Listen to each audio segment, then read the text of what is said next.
Thank you very much, Osvaldo. Our second student speaker this evening is Vannesa Sing.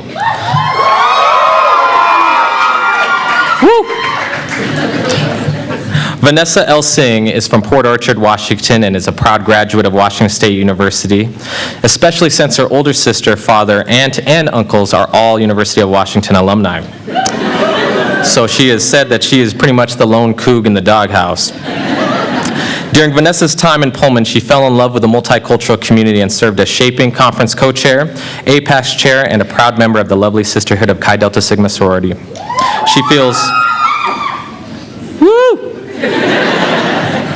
She feels very honored to have been chosen by her peers to speak on this occasion and will miss them dearly. Vannesa would also like to thank her mother, Louisa, father, Alan, and sister, Kimberly, for their continuous love and support.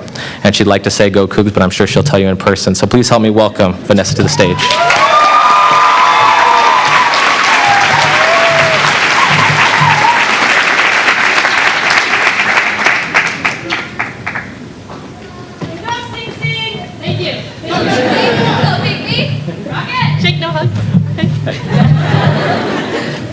Thanks. Thank you once again, Dr. Bischoff. Hello, everyone. Please excuse me while I set up real quick. Good evening to everyone. I am honored to have the opportunity, as Steve mentioned, to speak to you all today. And when I was told that I was chosen by my peers to speak on their behalf, I thought to myself, wow, they really haven't learned by now that I really like to talk a lot. So they asked for it, and if I might quote the wise Kevin Hart, you go and learn today. But I digress. So, it is truly an honor to have peers who believe in me to speak on such a special occasion as today. Class of 2015, my fellow Cougs, we did it.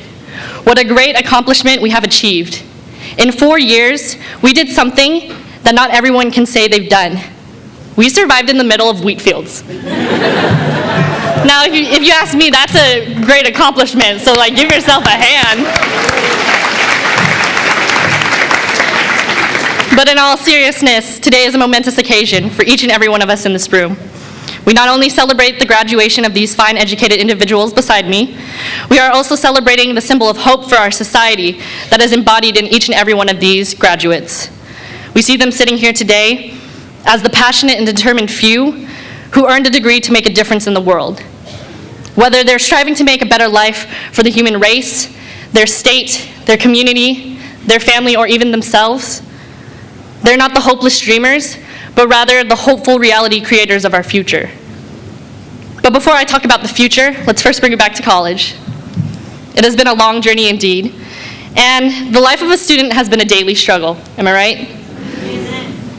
My peers can attest to the sleepless nights of studying, the struggles of staying awake in class, the photos of them sleeping in class, which ended up on their friends' Snapchat stories, and the consumption of many cups of Dutch Bros coffee, or Starbucks, just to get through the rest of the day and those meetings, APAS, BSU, MECHA, the zoo, Mike's. Don't worry, Mom and Dad, I'm talking about, the zoo with the animals, and Mike's the janitor, I don't know. Regardless, in the end of the day, these graduates would return home, crawling to their beds, just to wake up the next morning and do it all over again. Standing here today, I've realized that getting out of bed every single day to go to school was the biggest and for some the most difficult test we all took in college. I'm happy to announce that these graduates passed that test.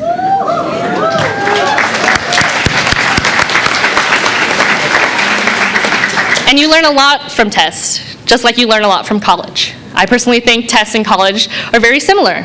For example, sometimes you walk into a test, look at the first page, and think to yourself, what have I gotten myself into?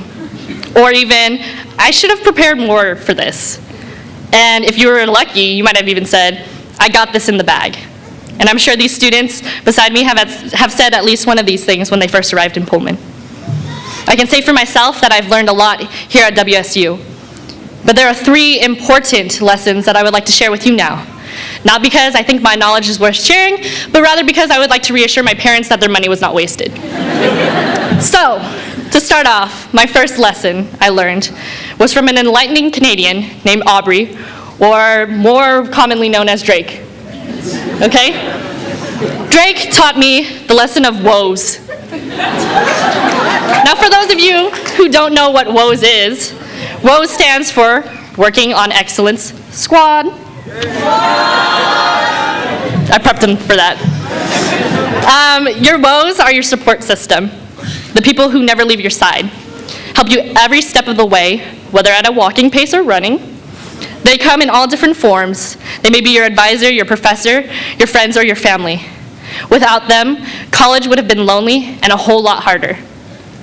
Over time, I learned the only way to be successful is to ask for help because you can't do it alone. Find the ones who are willing to help you during your times of need, the individuals that give you guidance and back you up when there are more naysayers than supporters. Time and time and again, I've noticed the people who live the happiest and most successful lives are the individuals who surround themselves with people who believe in them more than they believe in themselves. I'm sure all of these graduates have someone to thank today for helping them get to where they are. For some, it may be a whole list of people, and for others, it may be that one individual. Not really a squad, but it's still just as special. So for the families and the supporters of our graduates, thank you for your undying love and encouragement. And right now, I would personally like to take the time to thank my family and some other individuals that have helped me get to where I am.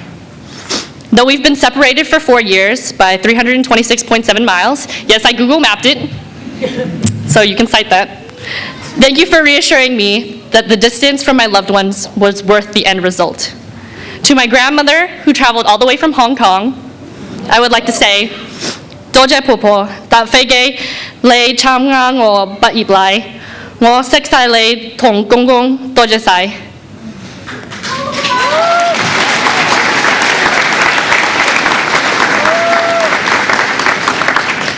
To my mom, though you've never received a college degree yourself, you never doubted that a college degree was in my future plans.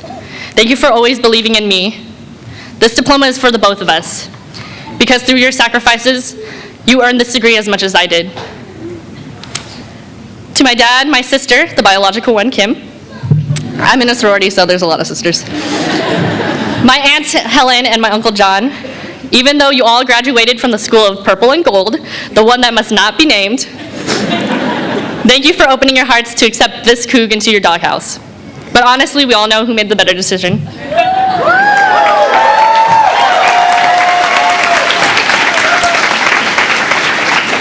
And to the lovely ladies that were the royalist of purples on this campus, my sorority sisters. Wow, this surround sound. Thank you for being my family and loving me unconditionally. So as you can see, I wouldn't have been standing here if it were not for my squad who helped me to continue to work on excellence. Like in college, find your supporters in the real world. Let people know about your dreams and find those who are willing to run with you to the finish line. Which brings me to my next lesson. What I like to call, it's not all about you. I learned that sometimes we get caught up in our own success and forget the reasons why we do things. We forget about humility and our roots. And in the age of the selfie, which reminds me, hold on a second, sorry. All right, let's pose for this. Let's make it happen. What are we doing? Okay, ready? Okay. Oh, yep. All right, sorry. It didn't work, sorry for the side. Oh yeah, where was it again? In the age of the selfie, it's easy to get caught up in our own personal agenda. Now, I'm not saying you can't celebrate your success and your hard work that you've put forth. There's no denying that this is your accomplishment. But ask yourself what you will do with your success to pay it forward. We are a generation of proud, educated, diverse leaders that can shock the world into a new perspective of acceptance, tolerance, and change.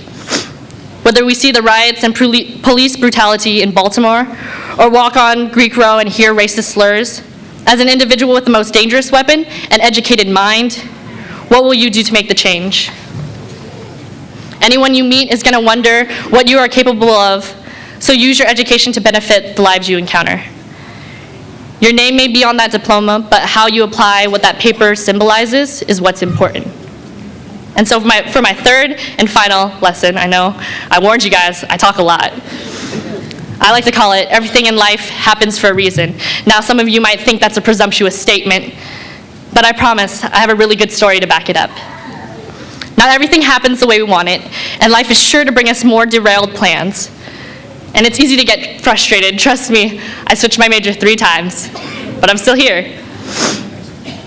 We may not understand why things happen the way they did, but I ask you all the next time a situation like that occurs to think and consider it probably happened for a reason.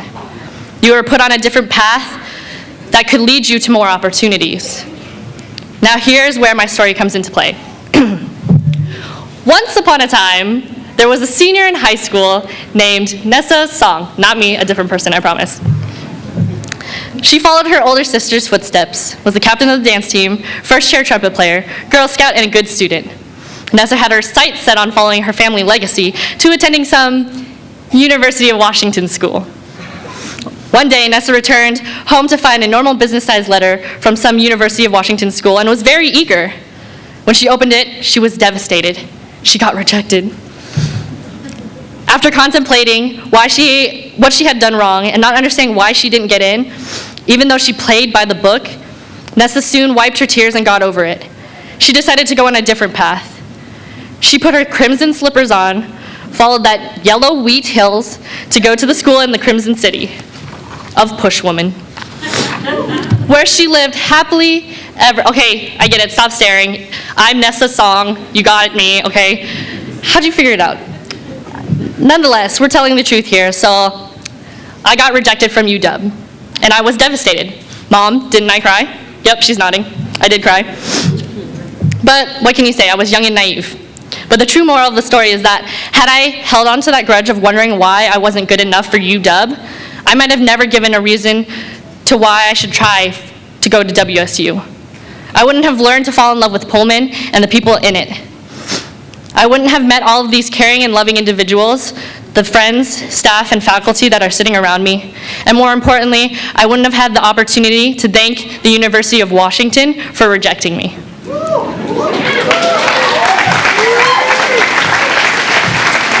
Because without their decision, I would not be the proud Cougar graduate of class of 2015 that I am today. So things do happen for a reason, and though we may not understand why at the time, somewhere down the road, crimson bricked or not, we will have a reason for why life unfolds the way it does. These 3 lessons have helped me get to this point. So to my fellow graduates of 2015, if you weren't listening and were Snapchatting instead, here's my wish for you. I hope that each and every one of you has a lifetime surrounded by loved ones that help you reach your dreams, so that when you succeed, you can give back to your community and inspire someone else to reach theirs. And if things don't work out along the way, don't be discouraged. You have the power to evoke great change in the world, so never doubt your ability. After getting to know you these past 4 years, I can confidently say that you are all talented individuals, and I couldn't be prouder to be a part of this class. Thank you.